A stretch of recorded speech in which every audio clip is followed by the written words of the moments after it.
Hello बच्चों, आज पढ़ेंगे शब्दों के वर्गीकरण पढ़ रहे थे हम लोग। ठीक है, उसी का ये तीसरी क्लास है। उसमें था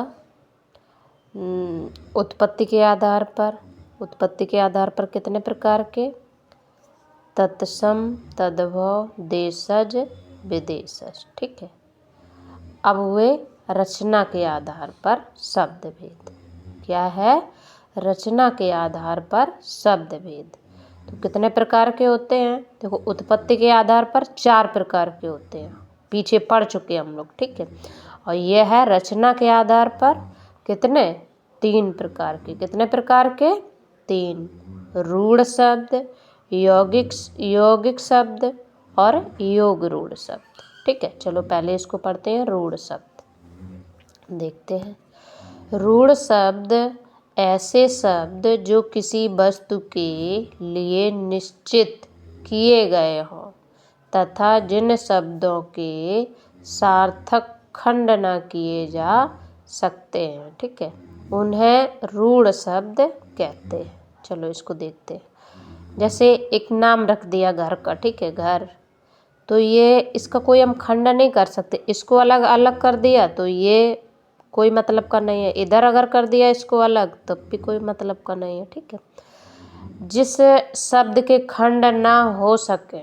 ठीक है, कैसे? सार्थक खंड ना हो सके, ऐसा है। ठीक है, सार्थक, रा अलग कर दिया इसका कोई शब्द नहीं बनेगा। ठीक है, और घा इधर कर दिया तो इसका भी कोई शब्द नहीं बनेगा। ठीक है, जिसके सार्थक, निरर्थक तो बन सकता है लेकिन सार्थक खंड ना किए जा सके, उनको कहते हैं। ठीक है, जैसे हो गया गाड़ी। गाड़ी का भी गा अलग कर दो, इसका अड़ा अलग कर दो, कोई मतलब नहीं है, इसका कोई सार्थक शब्द नहीं बनेगा। या फिर इसका सार्थक कोई भी खंड नहीं किया जा सकता। तोता, ठीक है, इसका भी कोई सार्थक खंड नहीं किया जा सकता है। ना फल का कोई सार्थक खंड किया जा सकता है, आदि। ठीक, जिस शब्द के सार्थक, जिसका अर्थ कुछ ना कुछ हो, उसको अगर खंड ना किए जा सके। ठीक है, अगर हो पा रहे तो फिर भी वो सार्थक नहीं है। ठीक है, अगर खंड जिसके हो पा रहे वो सार्थक नहीं है, निरर्थक है। और कैसे करना है? सार्थक खंड ना किए जा सके। ठीक है, तो इसमें कोई भी हम सार्थक खंड नहीं कर सकते हैं। हो गया एक। कौन था? रूढ़ शब्द। कैसा था? रूढ़ शब्द था। ठीक है, अब आते हैं यौगिक शब्द। यौगिक मिलना होता है, यौगिक होता है किसी न किसी चीज़ को मिला के बनाना। ठीक है, चलो इसको देखते हैं।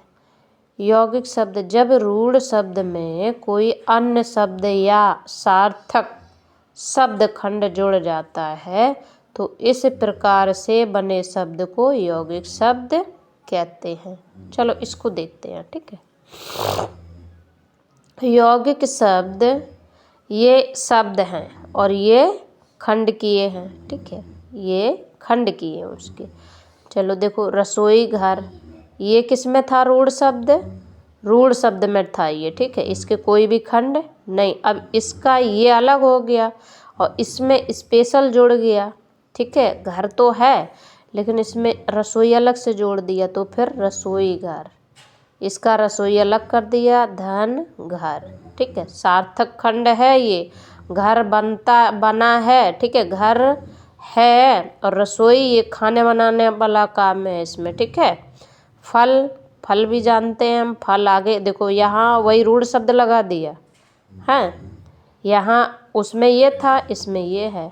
ठीक है, फल वाला तो इसको फल बेचने वाला। ठीक है, अर्थ इसका समझ में आ रहा है, फल बेचने वाला। ये हो गया फल अलग, ये सार्थक खंड है, और ये वाला अलग हो गया। ठीक, डाक घर। ठीक है, डाक अलग कर दिया और घर अलग। ठीक, ये मिल के बना है।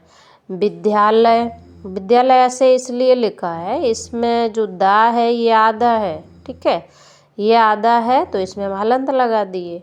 और ये एक तरीके से बाढ़ विच्छेद के तरीके से लिखा है, जैसे हम पीछे पढ़े थे बाढ़ विच्छेद, उसमें हलंत कहीं भी लगेगा तो समझ लो ये आधा है। विद्यालय, विद्या धन आलय, विद्या के लिए घर, ठीक। रेलगाड़ी, रेल गाड़ी, ठीक है, ये भी अलग है, रेल और गाड़ी अलग है। घोड़ा गाड़ी, घोड़े की गाड़ी, ठीक है, तो ये भी अलग है, ये घोड़ा अलग कर दिया और गाड़ी अलग कर दिया। तो ये कैसे थे? जो दो शब्द मिल के बने वो हैं यौगिक शब्द, और जो अकेला रहे वो हैं रूढ़ शब्द। ये अकेले हैं तो ये सब हैं रूढ़ शब्द, और ये हैं यौगिक शब्द, ठीक है। चलो अब इसी में कौन बचा? एक योग रूढ़, ठीक है। रूढ़, यौगिक और योग रूढ़। तो हम लोग पढ़ कितना चुके हैं? रूढ़ और यौगिक, ठीक। आगे पढ़ते हैं, देखिएगा योग रूढ़। हाँ, योग रूढ़ में क्या है? गा नंबर तीसरा हो गया, ठीक है, ये तीसरा है। योग रूढ़ शब्द, ऐसे शब्द जिनमें रूढ़ एवं यौगिक क्या है? रूढ़ एवं यौगिक, ये पढ़ा है। रूढ़ शब्द अलग है, यौगिक शब्द अलग है। दोनों विशेषताएं हों, कितनी हो? दोनों विशेषताएं होंगी तब इसमें ये शब्द दो या दो से अधिक शब्दों के मेल से बनते हैं। ऐसा नहीं है एक शब्द से बन जाए या फिर और दो शब्दों से बन जाए, नहीं, कम से कम कितना होगा? दो या दो से अधिक, ठीक। परंतु किसी अन्य विशेष अर्थ में प्रयोग किए जाते हैं, योग रूढ़ शब्द कहलाते हैं। जैसे अन्य माने पराये, ठीक है, कहाँ दिया है? अन्य विशेष अर्थ में, मतलब दूसरे के अर्थ में ये प्रयोग किए जाते हैं तब योग रूढ़ शब्द कहलाते हैं। जैसे कि योग रूढ़ शब्द ये है, और ये शाब्दिक इसका अर्थ है, और ये विशेष अर्थ है, ठीक है। चलो, जैसे कि चक्रधार, चक्र को धारण करने वाला, ये शाब्दिक अर्थ है, तो कौन है? विष्णु, ठीक है। दशानन, 10 हैं मुख जिसके, अर्थात रावण के हैं, ठीक है। त्रिलोचन, 3 हैं नेत्र, किसके हैं? शिव के। एक दंत, 1 है दांत, किसका? गणेश जी का, ठीक है।